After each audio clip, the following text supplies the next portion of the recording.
नमस्कार दोस्तों, मधुसूदन क्लासेज में आपका हार्दिक स्वागत है। और आपको जैसे कि पता है, हम लड़ रहे हैं यूपीएसआई में रैंक की लड़ाई। और रैंक की लड़ाई की इस क्लास में जो पॉलिटिक क्लास हुई है, सेकंड क्लास का भारतीय संवैधानिक इतिहास की आपकी क्लास स्टार्ट कर रहे हैं। तो आप सभी लोग जुड़ जाइए और अच्छे से अपनी क्लास को मजे के साथ इसे स्टडी कीजिए। देखो, अब हमें समझना होगा कि कल हमने जो स्टडी की थी, हमने भारतीय संवैधानिक का इतिहास का स्टडी की थी। तो मैंने कल की क्लास क्या बताया था, उसको हल्का से रिवीजन कर लेते हैं ताकि हमारी आज की क्लास जो है अच्छी रहे।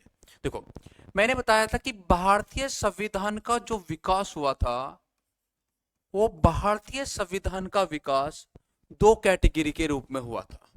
फर्स्ट ऑफ ऑल मैंने बताया था कि हमारी जो सबसे पहला जो भारत संविधान का विकास है, वो हुआ था ईस्ट इंडिया कंपनी के अधीन। जो ईस्ट इंडिया कंपनी ने हमारे भारत के जो नियम बनाए हैं, जो रूल बनाए हैं, उसे बोलते हैं ईस्ट इंडिया कंपनी के अधीन। और 1600 ईस्वी से लेकर 1853 ईस्वी तक हमारे इंडिया में जितने भी कानून, जितने भी नियम बनाए गए हैं, सब ईस्ट इंडिया कंपनी द्वारा बनाए गए थे। उसके बाद आप जानते हो कि एक बहुत बड़ा संग्राम हमारे इंडिया में हुआ था, जिसे बोलते हैं 1857 की क्रांति, रेवोल्ट ऑफ 1857। 1857 की क्रांति के बाद हमारे भारत पर कहा जाता है कि ईस्ट इंडिया कंपनी के शासन को समाप्त कर दिया गया। और जब ईस्ट इंडिया कंपनी के शासन को समाप्त किया गया, तो उस समय फिर हमारे भारत पर कब्जा किया गया ब्रिटिश क्राउन द्वारा, ब्रिटिश राजा द्वारा। तो फिर बोलते हैं हम कि क्राउन का साम्राज्य हमारे यहाँ पर स्थापित हो गया। तो उसके बाद जितने भी हमारे इंडिया में नियम बनाए गए थे, वो सभी नियम ब्रिटिश क्राउन ने बनाए थे। किसने बनाए थे? ब्रिटिश क्राउन ने। तो समझना था, हम हमारी जो स्टडी चल रही थी उसमें देख रहे थे हम कि ईस्ट इंडिया कंपनी द्वारा बनाए गए मुख्यतः कानूनों में एक था रेगुलेटिंग एक्ट। कौन सा था? रेगुलेटिंग एक्ट, जिसे बोलते हैं कि ये स्टार्ट किया गया था जो हमारे भारत में 1773 ईस्वी में आया था। कल हमने अब अच्छे से स्टडी की थी। उसके बाद हमने देखा था कि एक्ट ऑफ सेटलमेंट, जिसे बोलते हैं सेटलमेंट एक्ट। कौन सा? सेटलमेंट एक्ट, जो 1781 में आया था। और हमारा थर्ड पॉइंट था पिट्स इंडिया एक्ट। और आपको सबको पता है कि पिट्स इंडिया एक्ट इंडिया में 1784 में आया था। इसके बाद हमारे भारत में जो कंपनी है, उस ईस्ट इंडिया कंपनी को ब्रिटिश गवर्नमेंट ने नियंत्रित करने के लिए हमारे भारत में चार्टर की व्यवस्था की गई। और कहा गया कि ईस्ट इंडिया कंपनी की गतिविधियों को नियंत्रित करने के लिए हमारे इंडिया में ब्रिटिश गवर्नमेंट द्वारा चार्टर एक्ट किए गए, जिसे बोलते हैं प्रथम चार्टर एक्ट। तो पेपर में क्वेश्चन मिलता है, और 2017 का यूपीएसआई का सिंपल क्वेश्चन था कि प्रथम चार्टर एक्ट कब इंडिया में आया था। तो प्रथम चार्टर एक्ट आया था 1793 में। फिर आता है कि दूसरा चार्टर एक्ट इंडिया में कब आया था। तो दूसरा चार्टर एक्ट जो इंडिया में आया था 1813 में आया था। फिर पूछता है कि तीसरा चार्टर एक्ट इंडिया में कब आया था। कौन सा? तीसरा चार्टर एक्ट। तो ध्यान रखना होगा हमें, यह 1833 में आया था। और चौथा चार्टर एक्ट हमारे इंडिया में कब आया था? चौथा चार्टर एक्ट। तो समझना होगा कि चौथा चार्टर एक्ट हमारे इंडिया में 1853 में आया था। तो एक आसान क्वेश्चन मिलता है कि आज तक भारतीय संवैधानिक इतिहास में कुल कितने चार्टर एक्ट भारत में ब्रिटिश गवर्नमेंट द्वारा लागू किए गए थे कंपनी के लिए। तो आप बोल सकते हो कि 1, 2, 3 एंड 4। तो एक क्वेश्चन यह मिलता है कि प्रथम चार्टर एक्ट कब आया, दूसरा चार्टर एक्ट कब आया, तीसरा कब आया, चौथा कब आया। अब आपको याद रखना होगा कि पहले चार्टर एक्ट के बाद दूसरा आया है 20 साल के अंतराल पर। कितने वर्ष बाद? 20 बाद। फिर दूसरे के बाद तीसरा चार्टर एक्ट आया है 20 साल के अंतराल पर, यह भी 20 वर्ष बाद है। और फिर तीसरे के बाद जो चौथा चार्टर एक्ट आया है, यह भी आया है 20 साल के अंतराल पर। तो सिंपल पूछता है कि चार्टर एक्ट में बीच में समय अवधि कितनी थी? कितने वर्ष थी? 20 वर्ष, 20 वर्ष।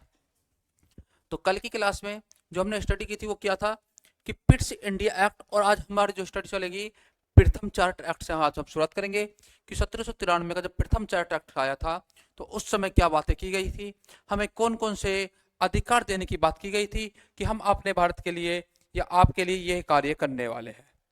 देखो, जो 1793 का चार्टर एक्ट उसमें समझते हैं बड़े ध्यान से। देखो, तो सभी आप अच्छे से अपने नोट्स प्रिपेयर कीजिए और हेडिंग बनाते हैं। प्रथम चार्टर एक्ट 1793। पहला क्वेश्चन, पेपर में छपने वाला क्वेश्चन कि प्रथम चार्टर एक्ट कब आया? 1793। दूसरा क्वेश्चन, कंपनी पर नियंत्रण करने की व्यवस्था की गई। कंपनी पर नियंत्रण स्थापित कर दिया गया।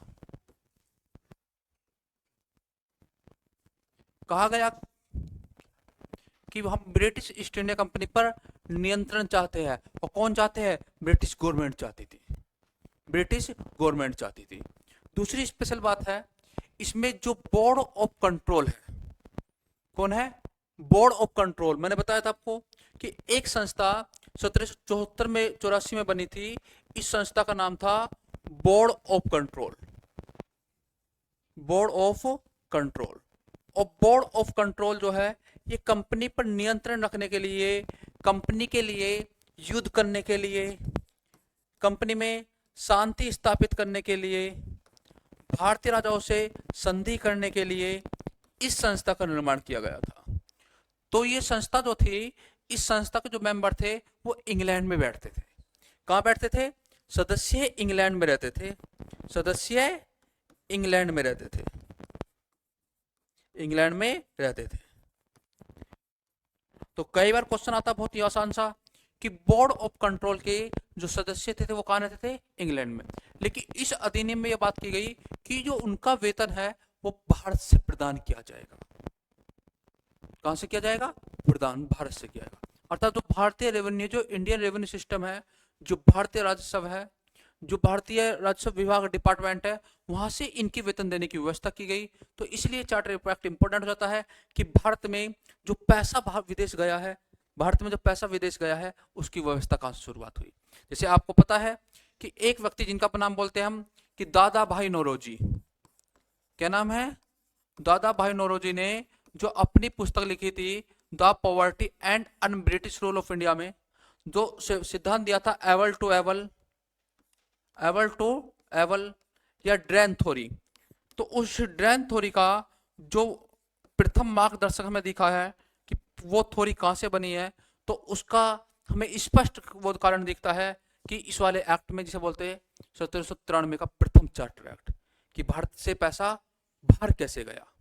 तो देखो, पहले चार्टर एक्ट में इंपॉर्टेंट आपको याद रखना होगा कि जो बोर्ड ऑफ कंट्रोल 74 में बना था, 84 में बना था, उसे युद्ध, शांति और संधि करने के लिए अधिकार दिए गए थे। तो प्रथम जो ये युद्ध संगठन बना था, इसके व्यक्ति कहां रहते थे? इंग्लैंड में रहते थे। लेकिन वेतन उसे कहां से जाता है? भारतीय राजस्व से जाता है। कहां से जाने का प्रयास किया? भारतीय राजस्व से। तो ये चार्टर एक्ट इंपॉर्टेंट है अपने, तो इसको ध्यान से हम स्टडी करेंगे। अब देखते हैं दूसरा चार्टर एक्ट। और दूसरा चार्टर एक्ट कब आया है? आपको याद हो चुका है कि दूसरा चार्टर एक्ट भारतीय इतिहास में काफी अच्छा रहा है। और दूसरा चार्टर एक्ट आया है 1813 में। तो 20 साल के अंतराल पर दूसरा चार्टर एक्ट आया है। तो बहुत इंपॉर्टेंट है कि दूसरा चार्टर एक्ट भारतीय इतिहास में कब आया था? कब आया था? 1813 में। जब इस एक्ट में, जब चार्टर एक्ट यहाँ पर आया गया, तो इसमें कौन कौन सी बातें की गई वो हमें समझनी होगी। और बहुत अच्छे तरीके से वो बात समझनी होगी कि दूसरे चार्टर एक्ट में क्या बातें की गई, क्योंकि दूसरा चार्टर एक्ट वेरी इंपॉर्टेंट है। और यूपीएसआई में हर बार एक क्वेश्चन देखा जाता है, एक नंबर देखा जाता है। तो समझते देखो, इस एक्ट में जो ईस्ट इंडिया कंपनी थी, कौन सी रही है? East India company.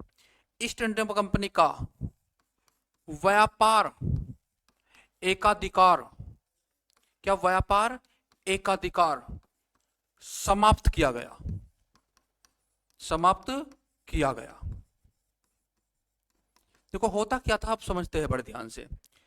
East India company जब भारत में आई थी, और भारत में कब आई थी ईस्ट इंडिया कंपनी का? कब बनी थी? 1600 ईस्वी में। प्रथम अभियान कब आया हमारे इंडिया में? 1608 ईस्वी में। जब प्रथम बार ये कंपनी आई थी, तो हमारे भारत में जितना भी व्यापार होता था वो केवल एक ही कंपनी करती थी, ईस्ट इंडिया कंपनी।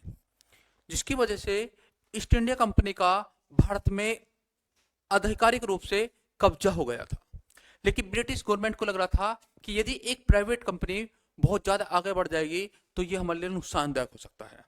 इसलिए उन्होंने ब्रिटेन की सभी कंपनियों से कहा कि आप जाइए और भारत में व्यापार कीजिए।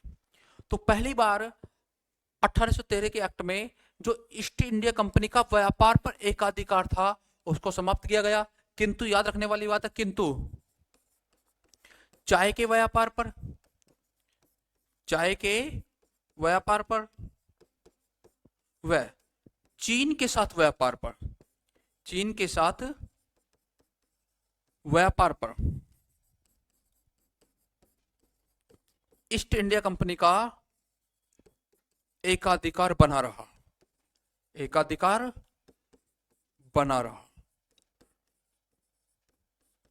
तो बहुत बार आता है कि किस समय ईस्ट इंडिया कंपनी का व्यापार एकाधिकार को समाप्त किया गया, कब किया गया? 1813 के चार्टर एक्ट में।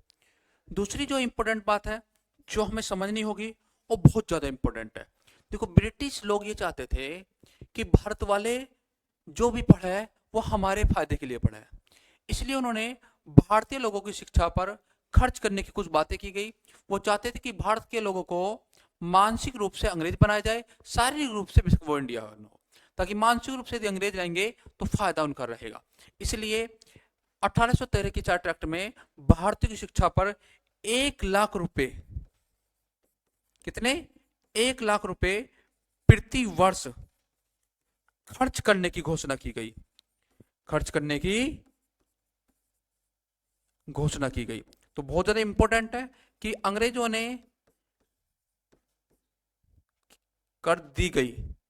तो कहते हैं कि अंग्रेजों ने भारतीय लोगों की शिक्षा पर पहली बार जो 1 रुपया खर्च करने की बात की गई थी वो कौन से एक्ट में की गई थी? 1813 में। इससे पहले उन्होंने कभी भी भारतीय लोगों की शिक्षा पर बड़े स्तर पर अपने बजट में कोई व्यवस्था नहीं की गई थी, यहाँ पर पहली बार व्यवस्था हुई है, तो इंपॉर्टेंट है। तीसरा जो महत्वपूर्ण काम इसमें हुआ है जिसने भारतीय समाज की दशा और दिशा दोनों ही बदल दी, वो काम था कि जितने भी ईसाई मिशनरी थे, जो ईसाई धर्म का प्रचार करने वाले होते हैं उन्हें ईसाई मिशनरी बोलते हैं, जितने भी भारत में ईसाई धर्म का प्रचार करना चाहते थे उनको खुली अनुमति दे दी कि जहां जहां ईस्ट इंडिया कंपनी का शासन है वहां वहां आप व्यापार कर सकते हो। तो कई बार आता है कि ईसाई मिशनरियों को, किसको? ईसाई मिशनरियों को, ईसाई मिशनरियों को धर्म प्रचार की अनुमति प्रदान की गई। क्या प्रदान की गई? अनुमति प्रदान की गई। तो बहुत इंपॉर्टेंट पॉइंट बन जाता है ये कि पहली बार ईसाई मिशनरियों को भारत में ईसाई धर्म के लिए प्रचार प्रसार करने की अनुमति कब प्रदान की गई? तो कब प्रदान की गई है? 1813 के चार्टर एक्ट में। तो बात अच्छे से आई है, आपने नोट कर लिया होगा, अच्छे से नोट कीजिए। फिर अगला नेक्स्ट चलते हैं। देखो, 1813 के चार्टर एक्ट के बाद फिर आएगा तीसरा चार्टर एक्ट। कौन सा आएगा? तीसरा चार्टर एक्ट। तो बहुत ज्यादा पूछता है कि तीसरा चार्टर एक्ट आया कब था। एक क्वेश्चन नॉर्मल कि तीसरा चार्टर एक्ट कब आया था। इस बार एसएससी जीडी में आया हुआ क्वेश्चन कि तीसरा चार्टर एक्ट हमारे इंडिया में ईस्ट इंडिया कंपनी को रेगुलेट करने के लिए कब आया? तो आप बोलोगे 1833 में आया। कब आया? 1833 में आया। ईस्ट इंडिया कंपनी को रेगुलेट करने के लिए ये चार्टर एक्ट आया गया। इस चार्टर एक्ट में क्या था, कुछ बातें समझते हैं। देखो, 1813 से 33 से पहले हमारे इंडिया में जो ब्रिटिश लोग रहते थे, जो कंपनी के लोग रहते थे, जो इनके गवर्नर रहते थे, वो बंगाल में रहते थे। कहाँ रहते थे? बंगाल में। तो सुना, तो पहली बात तो ये है कि ये लोग रहते थे बंगाल में, तो इन्होंने एक बंगाल का गवर्नर जनरल बनाया हुआ था, बंगाल का गवर्नर जनरल बनाया हुआ था।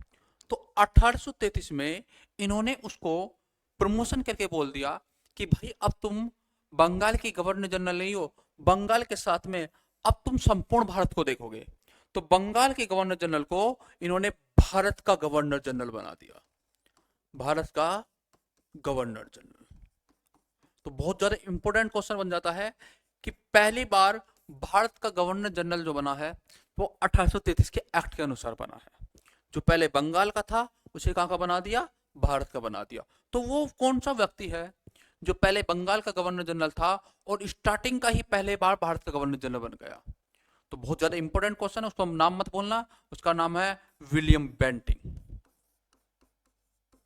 William Bentinck.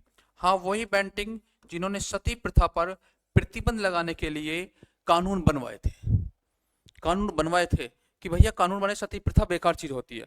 तो भारत के प्रथम जो गवर्नर जनरल है उनका नाम है लॉर्ड विलियम बेंटिंक। क्या नाम है? Lord William Bentinck. दूसरी बात किया गया कि जो बंगाल के गवर्नर थे उन्हें उन्हें ध्यान रखना, बंगाल के गवर्नर अलग थे पहले, और एक मद्रास का गवर्नर अलग था, और मद्रास के साथ में एक बम्बई का गवर्नर अलग था। मुंबई नहीं, बम्बई, क्योंकि पहले उसका नाम बम्बई था। इन दोनों के अलग अलग गवर्नर थे, इसका गवर्नर अलग और इसका गवर्नर अलग। और इन गवर्नरों को एक पावर थी, इन्हें एक विधायी शक्ति मिली हुई थी। कौन सी? विधायी, अर्थात विधि बना नहीं सकती, जैसे बोलते विधायी शक्ति। तो इनकी विधायी शक्ति छीन ली गई या इन्हें वंचित कर दिया गया। तो बहुत ज्यादा क्वेश्चन आता है कि ईस्ट इंडिया कंपनी ने मद्रास और मुंबई के जो भी उनकी विधायी शक्ति थी उस शक्ति को कब छीना गया? तो कब छीना गया उसे? 1833 के चार्टर एक्ट में। बहुत ज्यादा इंपॉर्टेंट बात है। और जो गवर्नर जनरल था जिसे इंडिया का बनाया था, उसे विधायी शक्ति के मामले में असीमित अधिकार दे दिए गए कि भारत के बारे में तुम चाहे हो तो कोई भी नियम बना सकते हो। तो बड़ी कंडीशन बात है कि असीमित अधिकार मिले थे इसको, असीमित अधिकार। तो इंपॉर्टेंट पॉइंट है कि भारत में पहली बार नियम बनाने के लिए असीमित अधिकार अंग्रेजों ने किस व्यक्ति को दिए थे? नाम था लॉर्ड विलियम बेंटिंक। क्या नाम था? Lord William Bentinck. तो पहली बात क्लियर कि बंगाल का गवर्नर भारत का गवर्नर बन गया, विलियम बेंटिंक थे। दूसरी बात की मद्रास और मुंबई के गवर्नरों की जो विधायी शक्ति थी उनको छीन लिया गया, उन्हें उनकी शक्ति से वंचित कर दिया गया, और ये शक्ति ट्रांसफर होगी भारत के गवर्नर में। किसमें होगी? भारत के गवर्नर में। और तीसरी जो इंपॉर्टेंट बात है वो समझते हैं कि ईस्ट इंडिया कंपनी का पूर्णतः व्यापार एकाधिकार समाप्त कर दिया गया, समाप्त कर दिया गया। तो बहुत इंपॉर्टेंट बात है कि पहली बार जो कंपनी थी उस कंपनी का जो पूर्णतः व्यापार एकाधिकार था, आप देखो यहां पे पूर्णतः नहीं है, यहां केवल एकाधिकार है, ये आंशिक एकाधिकार है, लेकिन पूर्णतः व्यापार एकाधिकार समाप्त किया गया कौन से एक्ट में? 1833 के चार्टर एक्ट में। कौन से एक्ट में? 1833 के चार्टर एक्ट में। ये बहुत इंपॉर्टेंट बात है। और सबसे बड़ी बात ये थी इस एक्ट में जो हमारे लिए एक अच्छी बात कही जो इंडियन होने के नाते कि किसी भी व्यक्ति को किसी भी कार्यालय में किसी भी रोजगार प्राप्त करते समय उसके साथ कोई भेदभाव नहीं किया जाएगा, उसे वंचित नहीं किया जाएगा, उसे यह नहीं कहा जाएगा कि तुम इंडियन हो और तुम इस रोजगार में प्राप्त नहीं कर सकते। तो हर भारतीय व्यक्ति को इसमें रोजगार प्राप्त करने की अनुमति दी गई, लेकिन कोर्ट ऑफ डायरेक्टर्स के विरोध के कारण उस अधिनियम को वापस ले लिया गया। तो पहली बार क्वेश्चन आता है कि ईस्ट इंडिया कंपनी ने कब यह कहा था कि किसी भारतीय को उसकी जाति, लिंग, जन्म स्थान, वंश के आधार पर किसी भी रोजगार से वंचित नहीं किया जाएगा और ना उसको देने से मना किया जाएगा? तो ये 1833 के एक्ट में किया गया। क्या था बेटा? कि किसी भी भारतीय को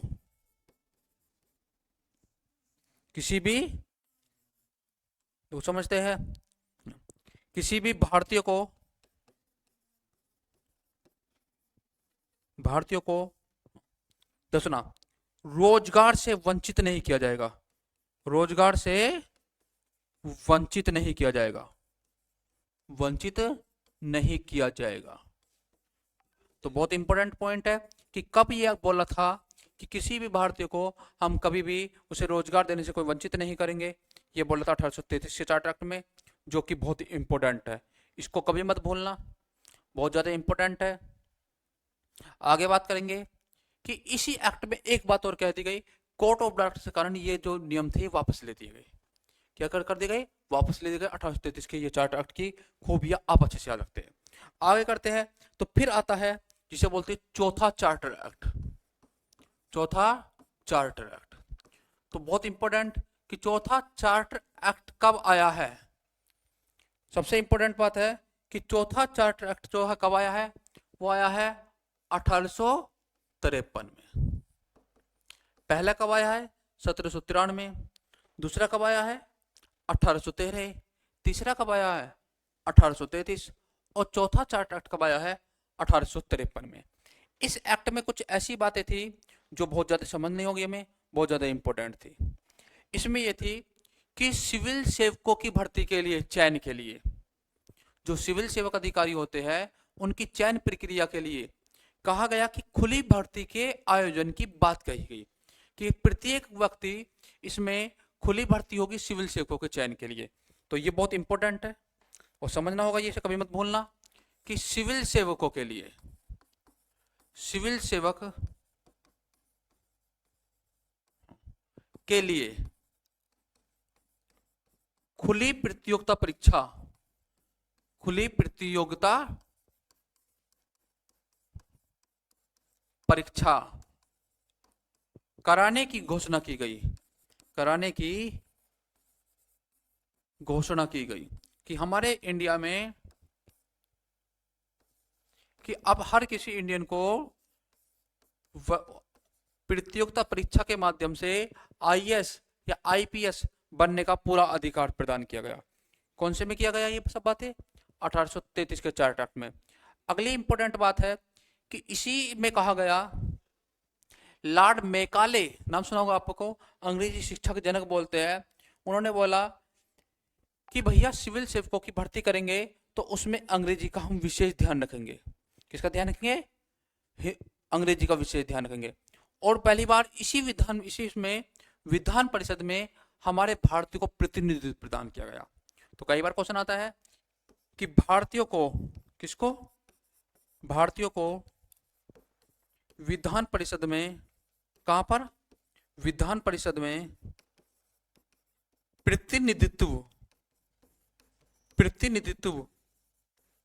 प्रदान किया गया कि पहली बार कब भारतीय व्यक्तियों को प्रतिनिधित्व प्रदान किया गया था अंग्रेजी शिक्षा में, अंग्रेजी व्यवस्था में, अंग्रेजी प्रशासन में और खासकर विधान परिषद के अंदर। वो 1853 में है। कौन से में है? 1853 में है, स्थानीय कब्जे वाले का। तो ये दोनों बात बहुत इंपॉर्टेंट है, इसको हमें समझना होगा और खासकर सिविल सेवकों वाली बात रखनी होगी क्योंकि ये बातें बार बार रिपीट होती है तो इंपॉर्टेंट पॉइंट बन जाता है कि सिविल सेवकों के लिए खुली प्रतियोगिता परीक्षा की बात की गई। और आप समझते हैं उसके बाद देखो 1853 में ये एक्ट आया, अगले 20 साल तक के लिए था, लेकिन भारत में बढ़ते जन असंतोष के कारण इस एक्ट के कुछ समय बाद ही, 4 साल बाद ही, हमारे भारत में 1857 में एक विशाल ज्वाला फूट पड़ी जिसे हम सभी जानते हैं 1857 की क्रांति। 1857 की क्रांति आप सभी को मालूम है कि उत्तर प्रदेश के मेरठ शहर से शुरू हुई 10 मई 1857 की क्रांति पूरे व्यवस्था को चेंज कर देती है। और जब यह क्रांति की समाप्ति होती है तो जो ईस्ट इंडिया कंपनी है वो बहुत ज्यादा जन आक्रोश के कारण जो है ब्रिटिश आंखों में या ब्रिटिश सरकार की नजरों में गिर जाती है। तो ब्रिटिश गवर्नमेंट जो है ये निश्चित लेती है कि 1857 क्रांति का होने का जो मुख्य कारण है वो ईस्ट इंडिया कंपनी द्वारा बनाए गए नियम और कानून है। यदि ईस्ट इंडिया कंपनी भारत के लिए अच्छे नियम और कानूनों का संग्रह करती, अच्छे नियम और कानून बनाती तो संभवतः 1857 क्रांति नहीं होती। इसलिए ब्रिटिश गवर्नमेंट ने ये बात क्लियर कर दी कि हम 1857 की क्रांति के उपरांत जो ईस्ट इंडिया कंपनी को दिए गए अधिकार है उनको समाप्त कर देंगे। क्या कर देंगे? उनको समाप्त कर देंगे। तो जो अभी तक भारत के प्रशासन को चला रहे हैं, जो अभी तक भारत के प्रशासन को चला रहे हैं उसमें 2 है। एक आप जानते हो बोर्ड ऑफ डायरेक्टर्स, और एक जानते हो बोर्ड ऑफ कंट्रोल, उसे बोलते हैं हम कोर्ट ऑफ डायरेक्टर्स। जो कंपनी को, व्यापार को चलाने वाला है कोर्ट ऑफ डायरेक्टर्स। जो युद्ध और समझौता संधि करने वाला है उसे बोलते हैं बोर्ड ऑफ कंट्रोल, नियंत्रण मंडल, बोर्ड ऑफ कंट्रोल। हिंदी में बोलते हैं इसे नियंत्रण मंडल और इसको निदेशक मंडल। इसको क्या बोलेंगे हिंदी में? निदेशक मंडल, उसको निर्देशक देने वाले, रेगुलेट करने वाले, और इसको बोला हमने नियंत्रण करने वाले। तो अभी तक कंपनी को चलाने में दो का महत्वपूर्ण योगदान था, एक बोर्ड ऑफ डायरेक्टर्स का, दूसरा बोर्ड ऑफ कंट्रोल का। तो इस अधिनियम में यह बात की गई कि अब से इन दोनों को हम भंग करते हैं, क्योंकि इन दोनों की वजह से ही 1857 की क्रांति हुई है। और इन दोनों को भंग करके, हाँ, इन दोनों को भंग करने के उपरांत फिर हमारे भारत में अंग्रेजों द्वारा एक अधिनियम पारित किया गया, जिसे बोलते हैं 1858 का भारत शासन अधिनियम। क्या बोलते हैं? 1858 का भारत शासन अधिनियम। तो हम बात करते हैं अब बड़े ध्यान से। 1858 का भारत शासन अधिनियम, एक समझना होगा आपको, एक अधिनियम 1935 का है भारत शासन, और दूसरा का पहला वाला कब है? 1858 का भारत शासन अधिनियम।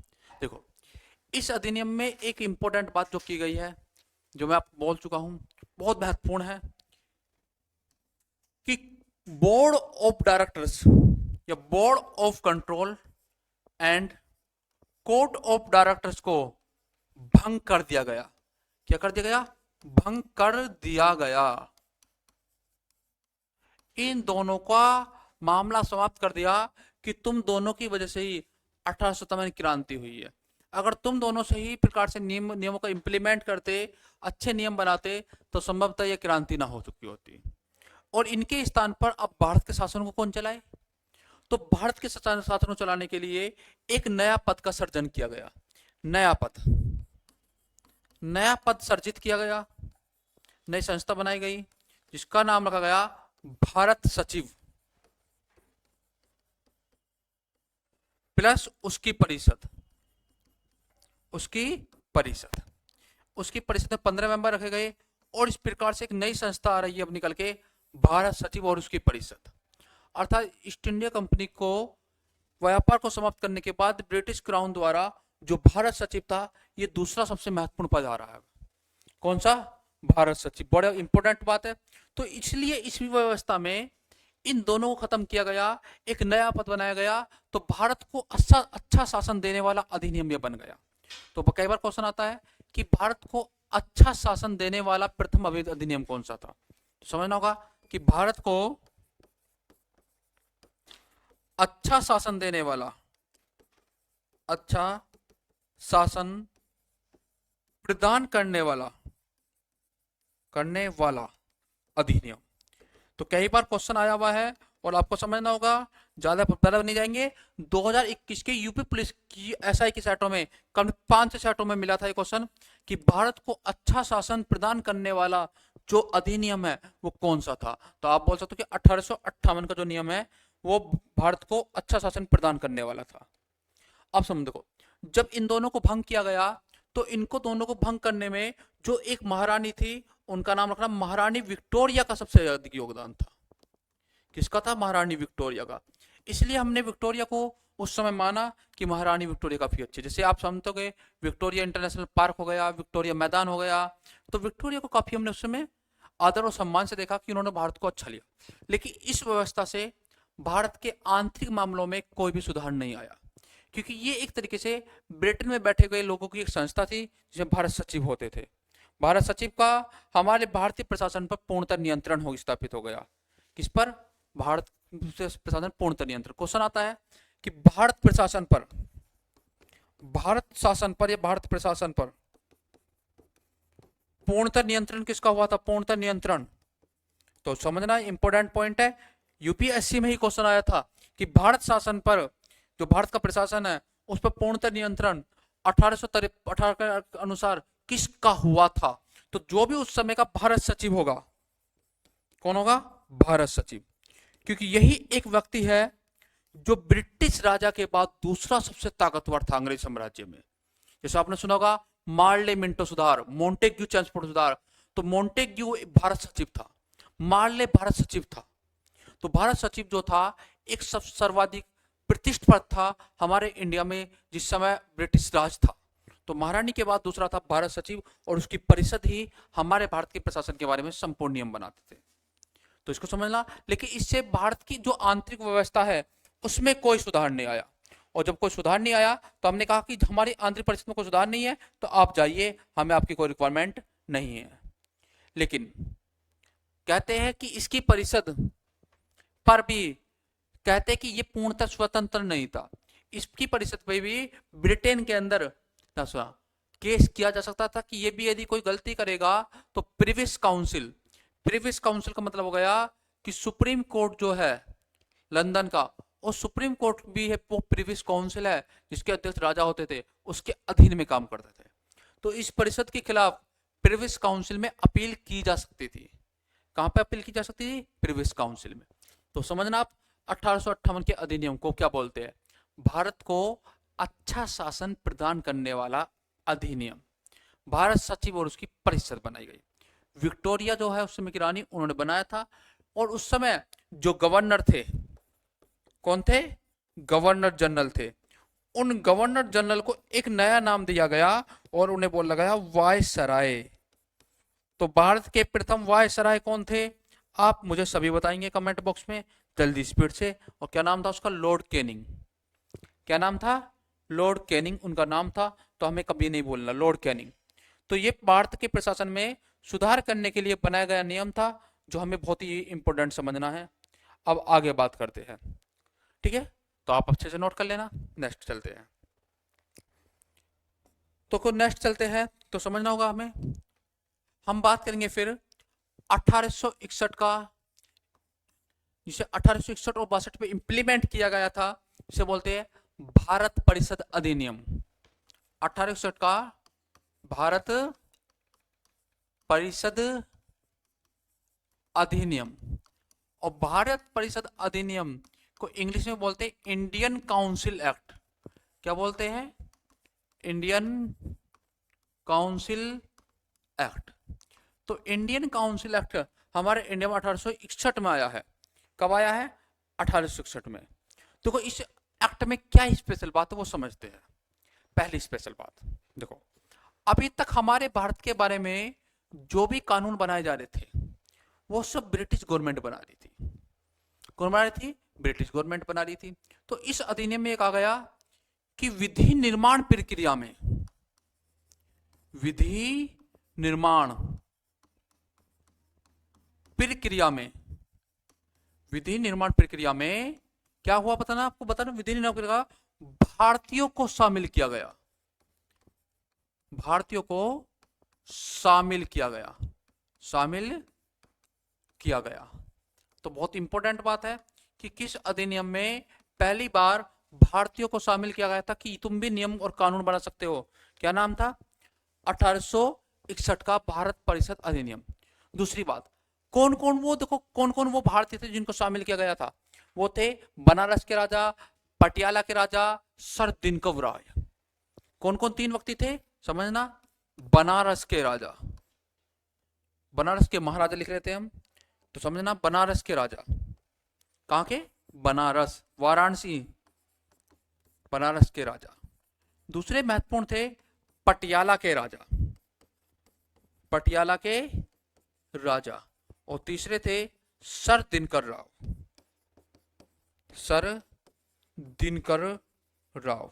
तो ये तीन ऐसे व्यक्ति थे जिन्हें अंग्रेजों ने पहली बार चुना कि जब भी हम कोई नियम बनाएंगे तो आप तीनों लोग भी अपने अपने विचार दीजिए। और इन तीनों को जो विधान परिषद थी, क्या थी? विधान परिषद, उस विधान परिषद में मनोनीत किया गया। क्या किया गया? मनोनीत किया गया। मनोनीत क्या होता है समझते हैं? जब आपका कहीं से कोई चुनाव ना हो तो आपको वहां पर अच्छी व्यवस्था बनाने के लिए बैठा दिया जाए तो उसे मनोनीत बोलते हैं। जैसे एग्जाम्पल, हमारी जो राज्यसभा है उसमें जो व्यक्ति अच्छे काम करते हैं तो राष्ट्रपति मनोनीत करता है। जैसे सचिन तेंदुलकर एक बार राज्यसभा में बैठे थे, सॉरी भारत रत्न प्राप्त व्यक्ति है तो बैठे थे, वो भारत रत्न प्राप्त व्यक्ति है तो उन्हें मनोनीत किया गया था। लता मंगेशकर जी हमारे यहाँ पर एक बार राज्यसभा में बैठी थी, उन्हें भी मनोनीत किया गया था। तो जो भी अच्छे अच्छे काम करता अपने फील्ड में उन सबको मनोनीत करने की प्रक्रिया शुरू होती है, जो कि इंपॉर्टेंट है बहुत ही ज्यादा, बहुत ध्यान से। इसमें तीसरी बात ये कही गई थी कि देखो 1773 के रेगुलेट एक्ट में हमारे यहाँ पर केंद्रीकरण किया गया था, प्लस सारी शक्ति एक ही व्यक्ति में दर्ज की। लेकिन इस एक्ट में कहा गया कि जो शक्ति थी उन शक्तियों को बंटवारा किया गया। क्या किया गया? शक्तियों का बंटवारा किया गया। कहा गया कि एक ही व्यक्ति में आप शक्ति नहीं लेंगे, उसमें कुछ गवर्नर को, गवर्नर जनरल को, कुछ विधान परिषद को वो शक्ति प्रदान की गई, जो बहुत ही इंपॉर्टेंट बात है। और तीसरी जो महत्वपूर्ण बात है, जो बार बार एग्जाम में पूछी जाती है और एग्जाम में आने की संभावना भी है, तो उसको मत सुनना। भारत में विभागीय प्रणाली, विभागीय प्रणाली मतलब मंत्रिमंडल सिस्टम, जिसे हम बोलते हैं पोर्टफोलियो सिस्टम, पोर्टफोलियो व्यवस्था शुरू की गई। क्या की गई? शुरू की गई, शुरू की गई। तो बहुत इंपॉर्टेंट पॉइंट है, ये बार बार रिपीटेशन क्वेश्चन है कि भारत के अंदर जो मंत्रिमंडल व्यवस्था है कि तुम कपड़ा मंत्री, तुम शिक्षा मंत्री, तुम उद्योग मंत्री, तुम रोजगार मंत्री, तुम खेल मंत्री, ये व्यवस्था अंग्रेजों द्वारा जो पहली बार बनाई गई थी वो 1861 के अधिनियम में बनाई गई थी। कब बनाई गई थी? 1861 के अधिनियम में बनाई गई थी। दूसरी एक स्पेशल बात और यहां पर आई है, जो भारतीय संविधान में आज भी रखी गई है। पता कौन सी बात थी? इसी एक्ट में देखते, इसी एक्ट में एक स्पेशल बात आई थी कि गवर्नर जनरल को, किसको? कि गवर्नर जनरल को, किसको कहा गया? कि गवर्नर जनरल को, यहां बात करते हैं कि गवर्नर जनरल, जिन्हें हमने वायसराय बोला था, गवर्नर जनरल को अपनी परिषद की बिना अनुमति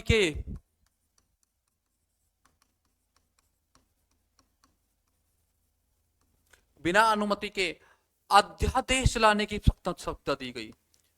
अध्यादेश प्रदान करने की शक्ति प्रदान की गई कि जो गवर्नर जनरल है वह अध्यादेश लाकर, अध्यादेश क्या होता है इस समझते, देखो इसे बोलते हैं टेम्पोररी रूल। जिस समय अभी समझते हैं, देखो हमारे संविधान में प्रेजेंट टाइम में 2 आर्टिकल है, एक आर्टिकल है 123, एक है 213। इन दोनों में, इसमें राष्ट्रपति, इसमें राज्यपाल, ये कहा गया है कि यदि कभी संसद नहीं चलेगी या विधानमंडल नहीं चलेगा तो इमरजेंसी में राष्ट्रपति नियम बना सकते हैं।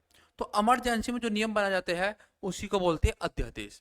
और जब ये अध्यादेश पावर दी गई थी गवर्नर जनरल को, तो कहा गया था कि ऐसा जो भी अध्यादेश देंगे उसकी मान्यता, अध्यादेश की उसकी मान्यता केवल 6 माह होगी।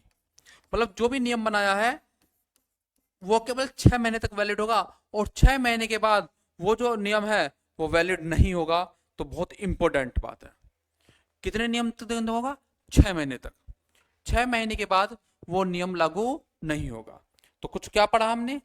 पहला हमने ध्यान से देखा कि विधि निर्माण में भारत को शामिल किया गया, 3 व्यक्तियों के नाम शामिल किए गए, शक्तियों का बंटवारा किया गया, केंद्रीकरण का पृथक्करण कर दिया गया, केंद्रीकरण को डिस्ट्रॉय कर दिया गया, केंद्रीकरण को हटा दिया गया, और भारत में विभागीय प्रणाली की शुरुआत की गई। और साथ में जो गवर्नर जनरल है उसको अध्यादेश देने की पावर दी गई। कौन से नियम में? 1861 के अधिनियम में, जो कि 1862 में इंप्लीमेंट हुआ था। तो आगे समझते हैं। उसके बाद कौन सा अधिनियम आया है, आप सब बताइए मुझे। तो आप कहोगे कि सर उसके बाद जो महत्वपूर्ण अधिनियम आया था उसे बोलते हैं इंडियन परिषद अधिनियम। भारतीय, क्योंकि भारतीय को इंडियन बोलते हैं, इंडियन भारतीय परिषद अधिनियम। जो भारतीय परिषद अधिनियम है वो 1892 वाले की बात कर रहे हैं हम। हाँ भाई, वही 1892 जब डॉक्टर बी आर अम्बेडकर का जन्म हो चुका था 91 में, उसके बाद 92 में जो आया है उसी की बात कर रहे हैं। देखो इसमें क्या था, बड़े ध्यान समझना, बहुत ही अच्छे से समझने वाली बात है। जो एक ही पॉइंट है उसको ही हमें समझना है। कहते हैं कि इसमें जो विधान परिषद होती है, क्या होती है? विधान परिषद। समझना कि जो विधान परिषद होगी, उस विधान परिषद में कुछ व्यक्तियों को शामिल करने की सिफारिश की गई। आप कहोगे कि सर 3 व्यक्ति तो पहले से शामिल कर लिए गए थे, अब कुछ का क्या मतलब है? कुछ कौन कौन व्यक्ति शामिल किए गए हैं? तो नगर पालिका के मेंबर, व्यापार संघ के, जमींदार, कंपनी, जिला पंचायत, इन सबको इसमें शामिल करने की बात की गई। तो याद रख लेना। लेकिन इसमें सबसे बड़ी बात है, जो इसमें समझ से सबसे बड़ी बात है, देखो, वो व्यापार वाले शामिल हुए, बड़ी बात नहीं है। जिला परिषद वाले शामिल हुए, ये भी बड़ी बात नहीं है। सबसे बड़ी बात जो है, इसमें पहली बार चुनाव किया गया। चुनाव की शुरुआत हुई। देखो, चुनाव बेशक अप्रत्यक्ष था, जनता से वोट नहीं थी। क्या चुनाव था? अप्रत्यक्ष चुनाव था, लेकिन चुनाव तो था। तो हमारे इंडिया में चुन चुनकर चुनाव के द्वारा पहली बार भारतीय को किसी फील्ड में पहुंचाया गया या चुनाव व्यवस्था की शुरुआत की गई। तो कौन सा अधिनियम है? 1892 का अधिनियम। तो कई बार बहुत इंपॉर्टेंट क्वेश्चन आता है कि पहली बार भारत के अंदर जो चुनाव व्यवस्था थी उसकी शुरुआत कब की गई। तो उसकी शुरुआत आप सब बताओ कि कब की गई? 1892 के अधिनियम के अंदर उसकी शुरुआत की गई। कब की गई? 1892 के अधिनियम के अंदर। अब बात करेंगे आगे। बात क्लियर है बेटा? नोट अपने स्क्रीनशॉट ले लिया? ले लीजिए। ठीक है, मैं आगे से हट गया, आप स्क्रीनशॉट अच्छे से ले लीजिए। आगे बात करते हैं। देखो, फिर 1892 के अधिनियम के बाद अगला कौन सा अधिनियम आएगा, सब बताइए। वेरी गुड, क्या बताया बेटा? मार्ले मिंटो सुधार। Very good, Morley Minto reform. Morley Minto सुधार, जिसे बोलते हैं मार्ले मिंटो रिफॉर्म, कब हुआ है? 99 में, 1909। वेरी गुड, अच्छे से याद किया। देखो, मार्ले मिंटो सुधार जो है, जो 1909 में हुआ है, ये क्या है वो समझते। देखो, इसमें दो व्यक्ति है, एक है मार्ले, एक है मिंटो। एक है मार्ले, एक है मिंटो। मतलब एक व्यक्ति का नाम है लॉर्ड मार्ले और एक व्यक्ति का नाम है लॉर्ड मिंटो। एक व्यक्ति का नाम क्या है? लॉर्ड मार्ले। दूसरे का नाम है लॉर्ड मिंटो। अब लॉर्ड मार्ले क्या है? ये भारत के भारत सचिव थे। भारत के भारत सचिव थे भाई, ये सेक्रेटरी। और ये मिंटो जो है, यहाँ ये इंपॉर्टेंट है, ये गवर्नर जनरल थे। ये भारत के वायसराय लिखूंगा मैं यहां पर, क्या थे? वायसराय थे। और ये दोनों ने मिलकर भारत में कुछ रिफॉर्म किए। क्या किया इन्होंने? दोनों ने मिलकर रिफॉर्म किए। रिफॉर्म में यह किया कि केंद्र और विधान प्रांतीय विधान परिषद के आकार में वृद्धि कर दी। जो भी देखो, ध्यान सुना, जो केंद्रीय विधान परिषद थी, केंद्र की हो वह प्रांत की हो, प्रांत मतलब राज्य है, केंद्रीय व प्रांत की विधान परिषद में, विधान परिषद सदस्य संख्या में वृद्धि की गई। वृद्धि की गई और संख्या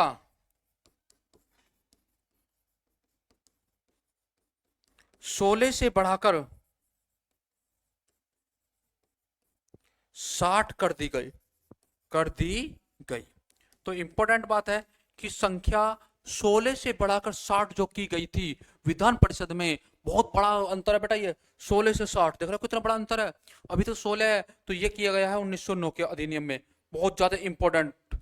और दूसरी बात कि जो कार्यपालिका थी, जो वायसराय की कार्यपालिका थी, जो वायसराय कार्य करता था, उसमें भी भारत को शामिल किया गया। अब भारत के सपोर्ट में आ रहे हैं ये। हाँ, सबसे बड़ी बात क्या है, दोस्तों लेना, कि वायसराय की कार्य परिषद में भारतीय सत्येंद्रनाथ बोस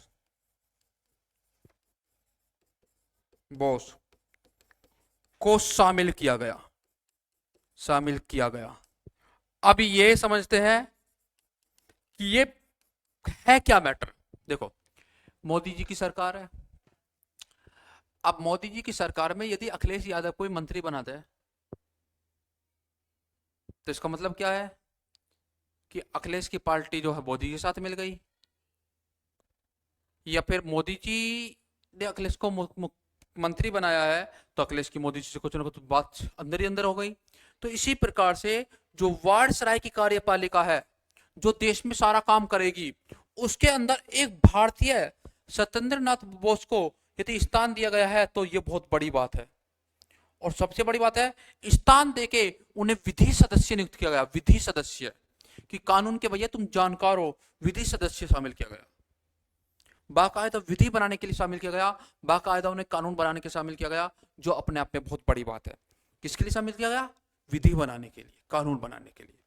आगे बात करते देखो, इसी में एक बात और की गई जो बहुत ही ज्यादा इंपॉर्टेंट है कि मुस्लिम समुदाय के लिए, किसके लिए? मुस्लिम समुदाय के लिए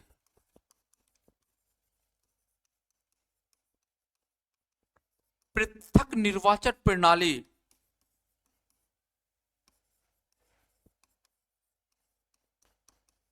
या पृथक निर्वाचन प्रणाली बोलते हैं सांप्रदायिक प्रणाली की शुरुआत की गई। सांप्रदायिक, तो पृथक निर्वाचन प्रणाली को भी बोलते हैं सांप्रदायिक प्रचार प्रणाली। मुस्लिमों के लिए अलग से प्रचार, जो पृथक निर्वाचन मंडल है उसकी व्यवस्था की गई। सांप्रदायिकता के बीज बोए गए। सांप्रदायिक के जनक बोलते हैं भाई, इसलिए लॉर्ड मिंटो को सांप्रदायिकता का जनक बोलते हैं। ये अधिनियम कौन लेकर आया है? कौन लेकर आया है? मिंटो। तो बहुत बड़ी बात है कि लॉर्ड मिंटो को सांप्रदायिकता का जनक कहा गया कि भैया यही है जिसने हिंदू मुस्लिम करवाया है, वरना हम सब तो मिलजुल के हैप्पी हैप्पी रह रहे थे, हमें कोई दिक्कत नहीं थी। लेकिन ये व्यक्ति है जिसने मुस्लिमों को अलग से पृथक निर्वाचन मंडल देके भारत में हिंदू मुस्लिम करवाने की बोझ की है। और जब ये कहा गया था तो इसे कई अंग्रेजों ने खुद बोला था कि लॉर्ड मिंटो एक ऐसा बीज बो रहे हैं जो एक राष्ट्र में दो राष्ट्र की नींव रखेगा, और ये एक वो जहरीला सांप है जो एक दिन भारत को डस देगा और भारत के साथ साथ में अंग्रेजी शासन को भी निस्ता नाबूद कर देगा। और ये महान विचार उस समय के बोर्ड ऑफ चैम्बर में रहे भट्टाचार्य है। भट्टाचार्य उस समय बोर्ड ऑफ डायरेक्टर मेंबर थे। उन्होंने ये अपने विचार दिए थे कि संप्रदायता के बीज लॉर्ड मिंटो बोते रहे हैं, लेकिन इससे जो प्रशासन है उसे खत्म कर दिया जाएगा, उसका खात्मा निश्चित है। तो बहुत ही ज्यादा इंपॉर्टेंट ये बातें बन जाती है। तो आप सभी स्क्रीनशॉट लीजिए। तो लोग मैं अपनी पीपीटी पीछे कर देता हूं, ठीक है? बहुत अच्छे से आप इसको स्क्रीनशॉट लीजिए और फिर अपने नोट्स तैयार कीजिए, ठीक है बेटा? नेक्स्ट, हाँ जी। अब भारतीय इतिहास में एक महत्वपूर्ण अधिनियम जिसे 12 शासन अधिनियम बोलते हैं 1919, जिसे मॉन्टेग्यू ट्रांसपोर्ट सुधार बोलते हैं, उसकी बात हम करेंगे। ये अधिनियम आज की क्लास का सबसे अंतिम अधिनियम होगा और सबसे महत्वपूर्ण और सबसे जबरदस्त अधिनियम भी बात होने वाला है। तो नाम क्या है? भारत शासन अधिनियम 1919। इसे दो व्यक्ति द्वारा बनाया गया।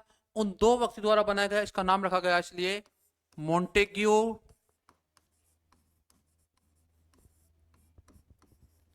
चैम्सफोर्ड सुधार। तो बताइए मॉन्टेग्यू चैम्सफोर्ड सुधार कब आया है? 1919 में। बात क्लियर? इसी अधिनियम में दो व्यक्ति आए हैं। एक का नाम क्या है? मॉन्टेग्यू। दूसरे का नाम क्या है? चैम्सफोर्ड। मॉन्टेग्यू कौन है सभी? सब भारत सचिव, भारत सचिव। और चैम्सफोर्ड कौन है? वायसराय। कौन है? वायसराय। एक बार मजाक करने वाले एग्जाम में ऐसे करते हैं, पढ़ने वाले बच्चे ही आंसर दे पाएंगे? सिंपल समझता, कि मॉन्टेग्यू चेम्सफोर्ड सुधार के समय भारत के वायसराय कौन थे? तो भैया दे रखा है कौन थे वायसराय? चेम्सफोर्ड थे। कौन थे? चेम्सफोर्ड थे। तो इस अधिनियम में क्या बात की गई उन्हें समझते हैं। देखो देखो सबसे बड़ी बात इसमें जो की गई है, जो हमें याद रखनी होगी, पेपर के लिए इंपोर्टेंट है, केंद्र व प्रांतीय, केंद्र मतलब केंद्र सरकार, सेंट्रल गवर्नमेंट, प्रांत मतलब राज्य है, के विषयों को पहचान कर अलग अलग कर दिया गया कि भैया ये विषय केंद्र के हैं और ये विषय राज्य के हैं, इन सबको अलग अलग कर दिया गया। ठीक है। और दूसरी बात है, राज्यों पर केंद्र का नियंत्रण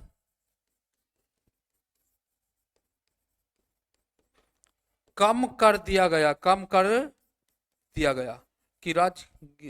कि राज्य जो है उन पर केंद्र अपूर्ण रूप से, सारा अधिकार केंद्र का नहीं होगा, कुछ अधिकार केंद्र से हटा लिए गए। और कहते हैं कि इसमें बहुत सारी सूची बनाई गई, हस्तांतरित विषय बनाए गए और आरक्षित विषय बनाए गए। तो शासन की दोहरी व्यवस्था इसमें शुरू की गई। शासन की दोहरी व्यवस्था, कहते हैं कि देश में पहली बार द्विसदनात्मक प्रणाली लागू की गई। देखो समझना भाई, इस अधिनियम की बहुत इंपॉर्टेंट बात, इस अधिनियम की बेटा बहुत इंपॉर्टेंट बात है, क्या है कि भारत में द्विसदनात्मक कि एक ऊंचा सदन एक नीचा सदन, द्विसदनात्मक प्रणाली शुरू की गई। प्रणाली शुरू की गई कि भैया एक सदन नीचे रहेगा और एक सदन ऊंचा रहेगा। दूसरी बात, प्रत्यक्ष निर्वाचन प्रणाली शुरू की गई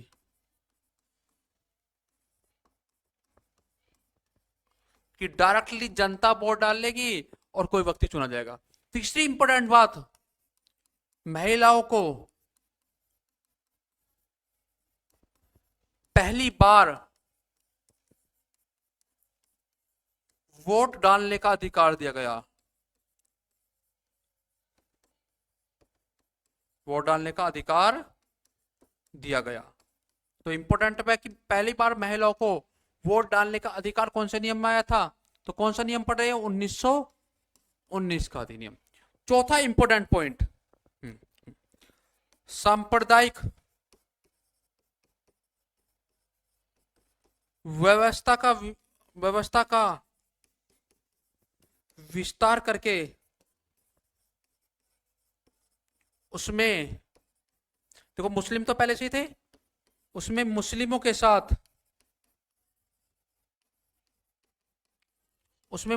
साथ सिख, ईसाई और एंग्लो इंडियन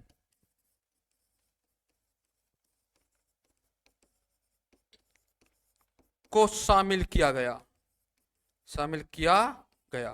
अब सब क्या हो गए कि सर मुस्लिम समझ में आ रहा है, ईसाई आ रहा है, सिख आ रहा है, लेकिन ये एंग्लो इंडियन कौन है?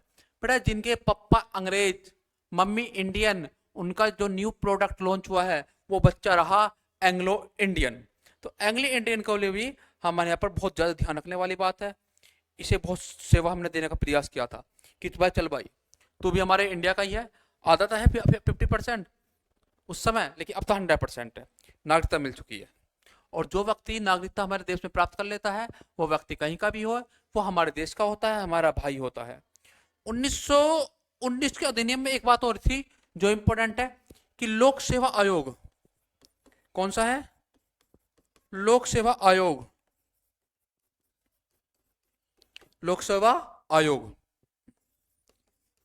बनाने की सिफारिश हुई।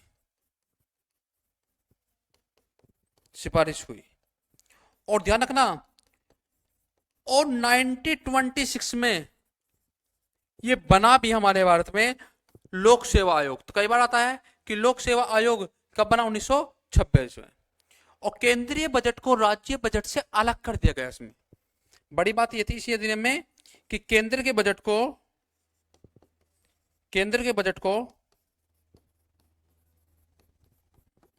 राज्य बजट से अलग कर दिया गया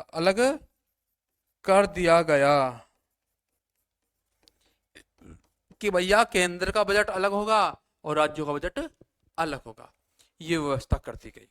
तो समझना होगा आपको, ये जो इंपोर्टेंट फैक्ट पॉइंट मैंने लिखवाया है इनको बहुत अच्छे से, ठीक है। और बेटा कोई भी डाउट हो तो जरूर पूछना आप, कि किसी प्रकार का कोई भी डाउट हमें नहीं छोड़ना, क्योंकि हमें इस बार यूपीएसआई में रैंक की लड़ाई है, रैंक की। हम तो रैंक के पीछे भाग रहे हैं कि टॉप 10 में हमें कैसे आना है, और टॉप 10 में जब हम रैंक की लड़ाई लड़ेंगे तो सिलेक्शन तो हो ही जाएगा। हमारी लड़ाई है रैंक की लड़ाई, ठीक है। तो आज के लिए अब हम इतना पढ़ते हैं, तो कल को आप क्लास लेना ना भूलिए।